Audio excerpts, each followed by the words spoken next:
ये कहानी तो सरकारी स्कूलों के प्रिंसिपल हजरात को सुनानी चाहिए थी। ये कहानी तो सरकारी स्कूलों में काम करने वाले टीचरों को सुनानी चाहिए थी। ये कहानी तो सभी पत्रकारों को सुनानी चाहिए थी। कहानी ये कि जम्मू कश्मीर के सरकारी स्कूलों में डिजिटल लाइब्रेरीज नहीं है। जम्मू कश्मीर के सरकारी स्कूलों में अटल टिंकरिंग लैब्स नहीं है। जम्मू कश्मीर के सरकारी स्कूलों में मुकम्मल तौर पर कंप्यूटराइजेशन नहीं हुई है। जम्मू कश्मीर के सरकारी स्कूलों में ब्रॉडबैंड की फैसिलिटी तमाम स्कूलों में मौजूद नहीं है। जम्मू कश्मीर के सरकारी स्कूलों में अभी भी टॉयलेट की परेशानी है। अभी भी जम्मू कश्मीर के सरकारी स्कूलों में बिजली, पानी, मुसीबत और परेशानी है। अभी भी जम्मू कश्मीर के कई सरकारी स्कूल हैं जिन सरकारी स्कूलों में खेलने के लिए प्लेग्राउंड नहीं है। अभी भी जम्मू कश्मीर के कई सरकारी स्कूल हैं जिनकी अपनी बिल्डिंगें नहीं हैं, जो प्राइवेट घरों के अंदर चल रहे हैं। अभी भी सरकारी स्कूलों की बिल्डिंगें पीछे जो सैलाब आए, सैलाब में नुकसान पहुंचने की वजह से, ज़बरदस्त बारिश की वजह से उन बिल्डिंगों को नुकसान पहुंचा है। बहुत बड़ी तादाद में सरकारी स्कूलों की बिल्डिंगों को डेंजरस डिक्लेयर कर दिया गया है। ख़तरा है इन बिल्डिंगों में रहना, ख़तरा है इन बिल्डिंगों के अंदर पढ़ाई करना। आज भी कई सरकारी स्कूल ऐसे हैं जिन सरकारी स्कूलों में पेड़ के नीचे बच्चे पढ़ते हैं। आज भी सरकारी स्कूलों में उस तरह का इंफ्रास्ट्रक्चर नहीं है जिस तरह का इंफ्रास्ट्रक्चर होना चाहिए। और ये भी एक हकीकत है कि अगर गांव देहात से निकलकर शहरों की तरफ आ जाएं तो सरकारी स्कूलों में मैट्रिक तक जो बच्चे पढ़ते हैं वो बच्चे जम्मू कश्मीर के कम और जम्मू कश्मीर के बाहर से जो हमारे भाई बहन अलग अलग मुल्क के इलाकों से जम्मू कश्मीर में कामकाज के लिए आए हैं, उनके बच्चे इन सरकारी स्कूलों में आपको ज़्यादा नज़र आएंगे। ये सूरत है सरकारी स्कूलों की। ये सूरत सरकार तक पहुंचाने की जिम्मेदारी मेरी और आपकी है। सरकारी स्कूलों की में काम करने वाली मैडमें सूट खरीद रही हैं। जब ये खबर आप सोशल मीडिया पर देखते हैं तो थोड़ी आपको हैरानी होती है कि जहां हमारा फोकस, जहां हमारी जिम्मेदारी ये बनती है कि हम देखें कि स्कूल के अंदर टॉयलेट है कि नहीं है, स्कूल के अंदर पढ़ने वाले बच्चों की यूनिफॉर्म है कि नहीं है, स्कूल के अंदर पढ़ने वाले बच्चों के पास किताब है कि नहीं है, स्कूल के अंदर लेबॉर्ट्री है कि नहीं है, स्कूल के अंदर लाइब्रेरी है कि नहीं है, जहां हमारा काम इन तमाम चीज़ों को उजागर करके हुकूमत तक पहुंचाना और हुकूमत से ये गुजारिश करना हो कि इन स्कूलों में ये जो कमियां हैं इनको पूरा कीजिए। वहां जब हम ये देखने लग जाएं कि सरकारी स्कूलों में काम करने वाली चाहे उसातिज़ा हो या वहां पर काम करने वाली उस्तानियाँ हो, यानी चाहे अध्यापक हो या अध्यापिकाएँ हों, हम फोकस इस पर करें कि अपने दिन के पूरे सिलसिले से 5-10 मिनट निकालकर, आधा घंटा या 20 मिनट निकालकर अगर स्कूल के अंदर ही वो कोई सामान खरीद रही हैं, हम उसे सोशल मीडिया की जीनत बनाएं। इसका मतलब साफ तौर पर यह है हमें परेशानी है उस सिस्टम से, ज़ाती परेशानी है कोई। हमारा मकसद सिस्टम को बेहतर करना नहीं है।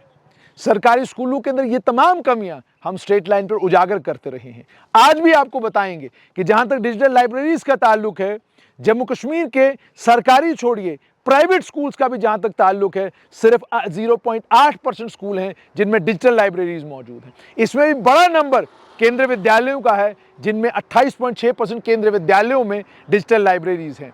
उसके अलावा प्राइवेट अनएडेड स्कूल्स केवल 4.3%, सरकारी स्कूल 0.7%।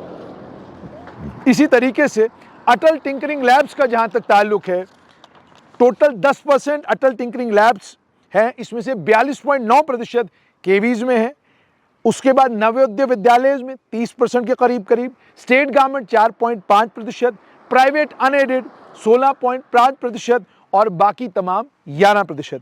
मतलब साफ तौर पर यह है कि जो इनोवेशंस, जो तब्दीलियां या जो इंफ्रास्ट्रक्चर इन सरकारी स्कूलों में होना चाहिए, शहरी इलाकों के अलावा कहीं पर भी ये इंफ्रास्ट्रक्चर, जो गांव देहात के इलाके हैं वहां ये इंफ्रास्ट्रक्चर अभी तक पहुंचा नहीं है। लेकिन इसके बीच में हालांकि ये जिम्मेदारी डायरेक्टर स्कूल एजुकेशन की है, ये जिम्मेदारी स्कूल एजुकेशन के सचिव की है, मगर जब डायरेक्टर को भी आप व्यस्त रखेंगे, सेक्रेटरी को भी आप व्यस्त रखेंगे ट्रांसफर पोस्टिंग के चक्कर में, तो ये जो उनका असली काम है ये वो कब करेंगे? आप सोचिए, टीचरों, मास्टरों, लेक्चररों का इस वक्त फोकस एक ही चीज़ के ऊपर है, रहबर तालीम की ट्रांसफ़र पॉलिसी कब तक बनेगी, हमारी जो ट्रांसफ़रें हैं वो कब तक होंगी। टीचर भी परेशान, मास्टर भी परेशान, लेक्चरर भी परेशान। कोई प्रेस कॉन्फ्रेंस कहीं टीचरों की, लेक्चररों की, मास्टरों की सुनी आपने जिसमें उन्होंने ये तमाम कमियां, कमजोरियां उजागर की हो? कहीं पर सुना आपने कि टीचरों ने मिलकर कहा हो कि जनाब ये 20 स्कूल हैं, इन 20 स्कूलों में ये इंफ्रास्ट्रक्चर नहीं है, हमें अगर इंफ्रास्ट्रक्चर नहीं मिलेगा हम हड़ताल करेंगे? सुना आपने? नहीं। कहीं सुना कि इन तमाम उसातिज़ा किराम ने यह कहा हो कि आइए मिलकर बात करें और इन गांव देहात के स्कूलों में बेहतरीन इंफ्रास्ट्रक्चर हो, स्कूल के सामने ये सरकार के सामने गुहार लगाएं? कहीं सुना आपने 60,000 की स्ट्रेंथ रखने वाली एक टीचरों की तंजीम के रहनुमा रहबर ने यह कहा हो कि आइए मिलकर हुकूमत के सामने गुहार लगाएं, नारेबाजी करें, सड़क पर बैठ जाएं कि हमको इंफ्रास्ट्रक्चर दीजिए, हमें अपने बच्चों को पढ़ाना है, इनका मुस्तकबिल बेहतर करना है?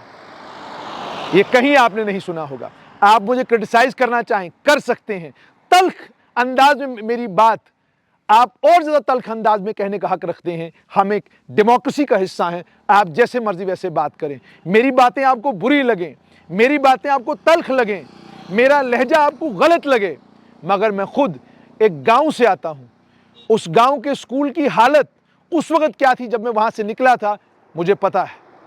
मैं गांव देहात में घूमता रहता हूं, मैंने स्कूलों के हालात देखे हैं। मैं सरकारी स्कूलों में जब मौका मिलता है जरूर जाता हूं पता करने के लिए कि तालीम का मयार कहां पहुंचा है। इसका मतलब मुझे खबर है कि चल क्या रहा है। इसीलिए ये उसातिज़ा किराम की जिम्मेदारी है, ये प्रिंसिपलों की जिम्मेदारी है, ये ZDPO, ZDO, CO की जिम्मेदारी है। ये आपका काम है, ये आपको करना है। लेकिन ये काम आप तब करेंगे जब ट्रांसफर पोस्टिंग से आपको छुटकारा मिलेगा, जब मिड डे मील का हिसाब किताब करने से आपको छुटकारा मिलेगा, जब ये 50 प्रोग्राम जो मास्टरों के जरिए लागू करवाने हैं पूरे जम्मू कश्मीर में, जब इन प्रोग्रामों से मास्टरों को छुटकारा मिलेगा, जब वो बगावत करेंगे कि जनाब हम आपके किसी काम में आपकी मदद नहीं करेंगे, आप मुलाजिम बाकी डिपार्टमेंटों से तलाश कीजिए जिनके पास काम कम है, हम उसातिज़ा हैं, हम लेक्चरर हैं, मास्टर हैं, टीचर हैं, हमारा काम पढ़ाना है, हम पढ़ाई के अलावा और कोई काम नहीं करेंगे। जिस दिन ये ऐलान टीचर, मास्टर, लेक्चरर करेंगे, जम्मू कश्मीर में तालीम का इनकलाब आएगा। और मेरी गुजारिश कि आप स्कूल एजुकेशन डिपार्टमेंट को लेकर, हायर एजुकेशन डिपार्टमेंट को लेकर, यूनिवर्सिटी एजुकेशन को लेकर वहां के मसाइल को उजागर करने का काम कीजिए। कौन सूट खरीद रहा है, कौन नहीं खरीद रहा, इससे कोई फर्क ना तो सिस्टम में पड़ने वाला है और ना कोई इनकलाब सिस्टम में आने वाला है।